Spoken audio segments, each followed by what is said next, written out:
I'm here with Cindy Mihalova of LIGO Partners. Cindy, thank you for being here. Thank you for having me.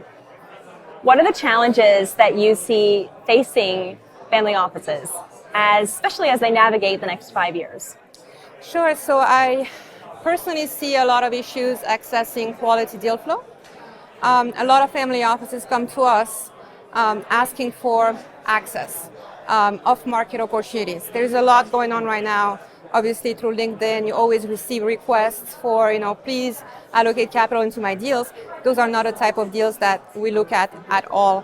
All our deal flow is proprietary, coming straight from family offices for our families inside of the LIGO Partners Consortium, which today comprises about 900 family offices.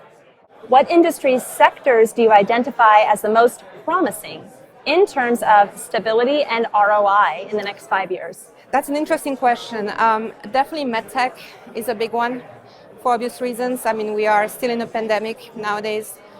Investors are looking for obviously, interesting opportunities, but also solving problems. And health, right? This is an issue that will always be part of our lives. That's a big one that we see nowadays. And there's another one that I think is just as important is sustainability, right? ROI could be just as good. People don't realize it. So at LIGO Partners, we're trying to do as much as we can in terms of ESG tech. So we invest in anything tech related because we believe that tech is what drives progress and what will shape our lives going forward. So I would say those two to answer your question: medtech and ESG tech. Interesting.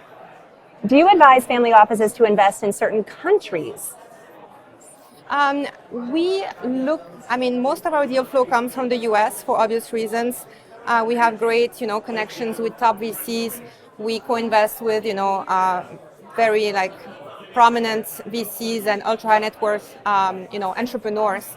But we do not advise a specific country. We've seen many different opportunities from the US to LATAM to even Africa.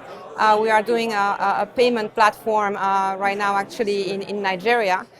So those are all very interesting opportunities. So I wouldn't say one country is better than the other. It's more about the type of deal that is present and obviously the market share to be to basically grasp in that specific country. What percentage allocation do you advise family offices to allocate for strong diversification of their portfolio during these times?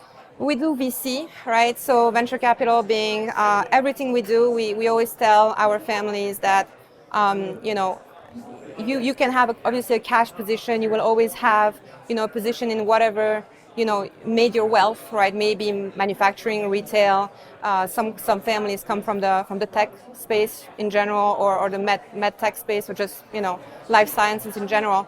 But we always advise them to have a certain level, of allocations towards VC. Obviously, it's more risky, but again, those are the type of companies that will shape the future.